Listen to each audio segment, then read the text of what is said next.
Assalamualaikum warahmatullahi wabarakatuh. Bismillahirrahmanirrahim. Selamat pagi, kembali lagi ya, kita bertemu kembali meskipun tidak ada tatap muka di pembelajaran IPA SMP Modern Arifai. Oke, untuk adik-adik, teman-teman ataupun anak-anak kelas 9 SMP Modern Arifai, kita akan melanjutkan materi kita yang minggu kemarin. Oke, sebelum kita materi, mari kita berdoa agar apa yang kita pelajari hari ini dapat bermanfaat. Berdoa, saya persilahkan.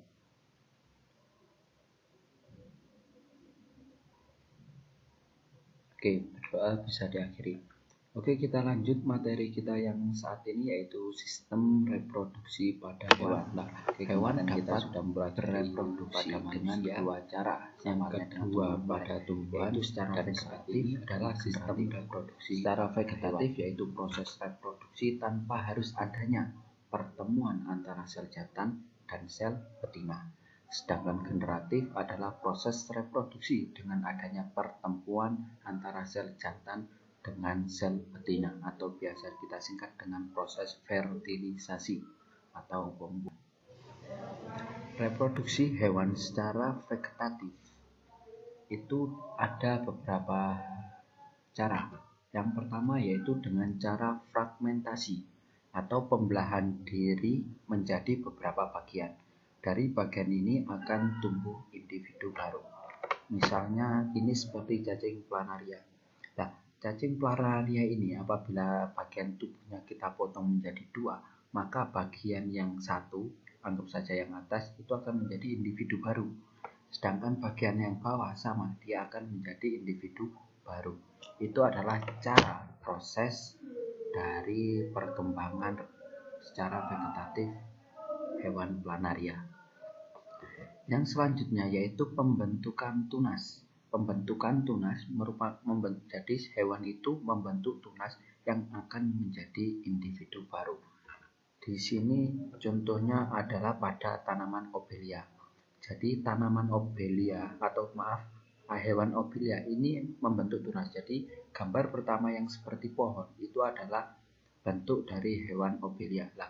Salah satu dari batangnya dari hewan obelia ini akan lepas. Lepasnya inilah yang dinamakan dengan reproduksi secara vegetatifnya. Jadi itu ada gambar yang ada tanda panahnya ya. Ya, itu adalah bagian obelia yang lepas dari tubuhnya. Saat lepas itulah yang dinamakan dengan reproduksi vegetatif.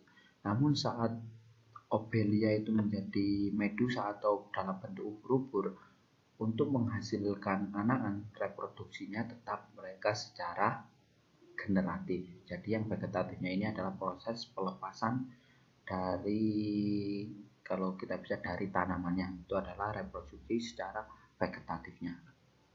Yang terakhir yaitu partenogenesis, yaitu perkembangan sel kelamin betina menjadi individu baru tanpa fertilisasi.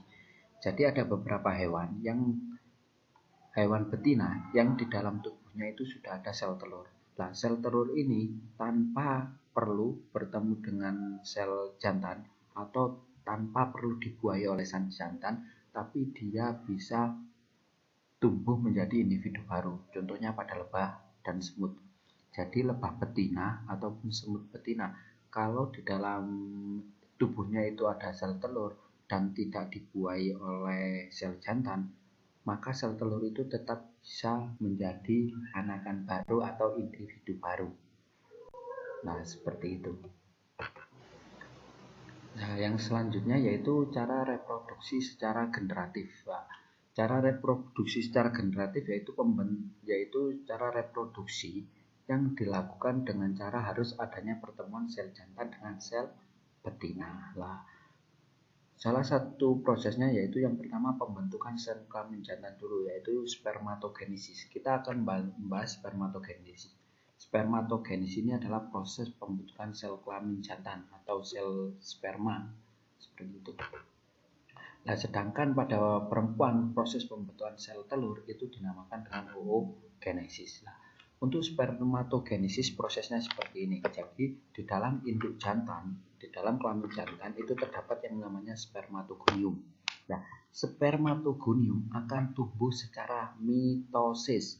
Nah, tumbuh secara mitosis. Kemarin pertumbuhan secara mitosis itu adalah pertambahan sel menjadi lebih besar atau menjadi lebih banyak dan akibatnya menjadi lebih besar.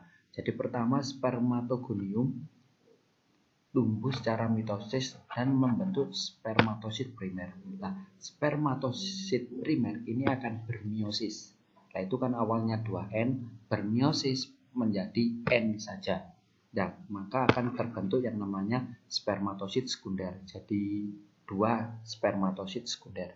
Nah, 2 spermatosit sekunder ini akan bermeiosis lagi menjadi spermatid. Nah, spermatid ini akan terus tumbuh secara mitosis. Jadi spermatid ini akan tumbuh terus secara mitosis membentuk sperma.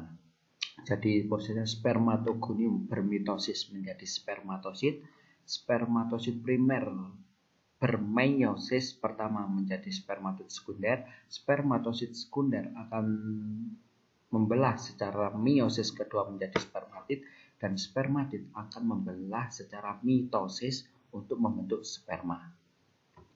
Sedangkan oogenesis atau proses pembentukan sel telur, lah itu pertama saat proses ovulasi. Nah, ovulasi itu adalah keluarnya sel telur dari ovarium. Nah, pertama itu adalah proses oogonium, induknya namanya oogonium.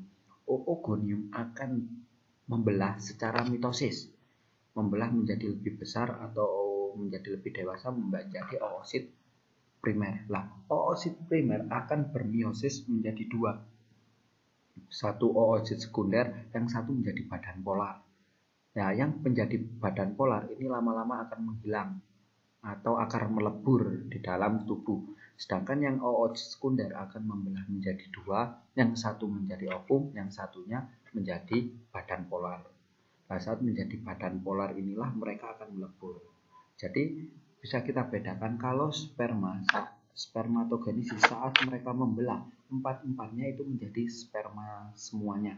Sedangkan pada oogenesis pembentukan ovum, yang menjadi ovum itu hanya satu. Makanya di wanita itu sel ovum yang di dalam tubuhnya pasti hanya ada satu. Oke. Proses pembuahan pada hewan. Pembuahan pada hewan itu dibagi menjadi 2, yaitu pembuahan internal di dalam tubuh induk betinanya. Jadi saat bertemunya sel telur sama sel sperma itu berada di dalam induk betinanya. Seperti pada sapi, kerbau, seperti itu. Yang selanjutnya yaitu pembuahan secara eksternal, terjadi di luar tubuh. Ini terjadi rata-rata pada hewan akuatik. Maksudnya bagaimana? Yaitu si betina akan mengeluarkan sel telurnya di luar tubuh mereka, kemudian si jantan juga akan mengeluarkan sel telurnya di luar tubuh mereka. Jadi bertemunya adalah sel jantan sama sel betina itu di luar tubuh dari induknya. Nah, itu terjadi pada ikan biasanya, ataupun pada contoh di sini pada katak. Nah, sekarang kita akan membahas tentang metamorfosis. Kalau di tumbuhan ada metagenesis, sedangkan pada hewan itu ada metamorfosis. Metamorfosis itu adalah siklus hidup hewan tertentu dengan terjadinya perubahan bentuk tubuh dari embrio sampai dewasa. Salah satu contoh metamorfosis itu adalah pada kupu-kupu. Pertama dalam bentuk ulat, kemudian berubah pertama bentuk telur, kemudian menjadi ulat, terus menjadi kupu-kupu kepompong, kemudian menjadi kupu-kupu. Di dalam ini contohnya juga ada hewan jangkrik, yang selanjutnya juga ada hewan katak. Nah, mungkin ini bisa teman-teman pelajari sendiri. Nah, untuk hari ini mungkin cukup sampai. Terima kasih banyak, dan tugas untuk teman-teman sama seperti kemarin, silakan dicatat apa yang saya sampaikan dan apa yang ada di dalam PPT yang saya sampaikan ini. Nanti tugasnya silakan dikumpulkan saat masuk di penilaian teman-teman yang di rumah. Itu adalah catatan selama pembelajaran ini untuk kelas 9. Terima kasih banyak, mohon maaf, semoga kita sehat dan pandemi segera berakhir dan kita dapat kembali ke tempat. Assalamualaikum warahmatullahi wabarakatuh.